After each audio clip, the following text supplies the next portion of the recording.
एक असुर जो अपनी ताकत और भक्ति के लिए जाना जाता है, इतना शक्तिशाली बन जाए कि देवता भी उसके आगे घुटने टेक दे।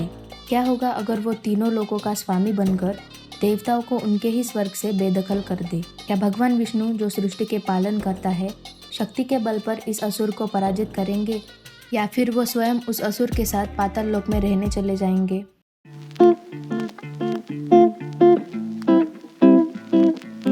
एक समय की बात है जब पृथ्वी, पाताल और स्वर्ग लोक में संतुलन बना हुआ था। देवता स्वर्ग में, मनुष्य पृथ्वी पर और दानव पाताल में निवास करते थे। लेकिन इस शांति को भंग किया राक्षस राज बलि ने। वो एक असुर होते हुए भी धर्मपरायण और अत्यंत दानशील था।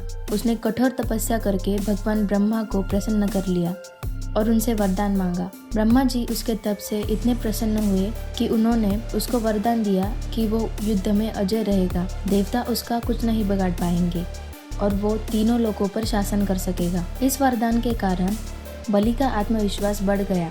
उसने पाताल लोक की सीमाओं से बाहर निकलकर पृथ्वी और स्वर्ग पर भी अधिकार करना शुरू कर दिया।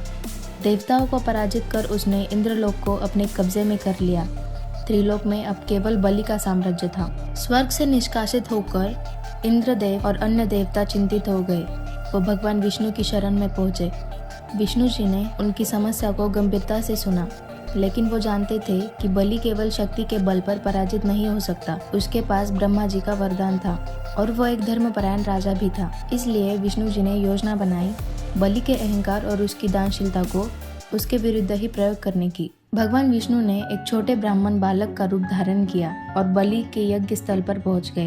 ये वो समय था जब बलि अश्वमेध यज्ञ कर रहा था। यज्ञ में उसने संकल्प लिया था कि वो किसी भी ब्राह्मण को खाली हाथ नहीं लौटाएगा। जब वामन भगवान बलि के सामने पहुंचे तो उनका तेजस्वी रूप देखकर बलि मंत्रमुग्ध हो गया। उसने उनका स्वागत किया और पूछा, हे ब्राह्मण देवता, मैं आपकी क्या सेवा कर सकता हूँ? वामन ने मुस्कुराते हुए कहा, मुझे दान में केवल 3 बग भूमि चाहिए। यह सुनकर बलि हंस पड़ा। वो सोचने लगा, ये छोटा सा ब्राह्मण 3 बग भूमि क्यों मांग रहा है? मैं तो पूरे लोक का स्वामी हूँ और यह केवल इतनी सी छोटी चीज मांग रहा है। उसने तुरंत दान देने का वचन दे दिया।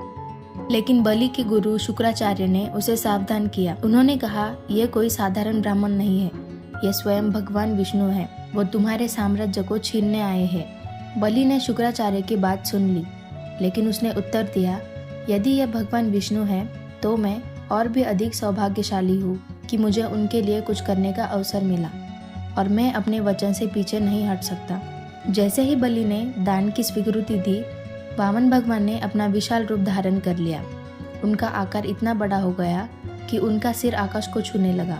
पहले पग में उन्होंने पृथ्वी को नाप लिया, दूसरे पग में उन्होंने स्वर्ग को नाप लिया। अब तीसरे पग के लिए कोई स्थान शेष नहीं बचा। बलि समझ गया कि ये उसकी परीक्षा है। उसने सिर झुकाकर कहा, भगवान, तीसरा पग आप मेरे सिर पर रख दे। मेरा सब कुछ पहले ही आपका है। भगवान विष्णु उसकी भक्ति और समर्पण से प्रसन्न हुए, लेकिन बलि के अहंकार और शक्ति के कारण त्रिलोक में असंतुलन आ गया था। उन्होंने बलि को पाताल लोक का राजा बना दिया और उसे आदेश दिया कि वो पाताल लोक में रहकर शासन करे। बलि ने इसे सहर्ष स्वीकार किया।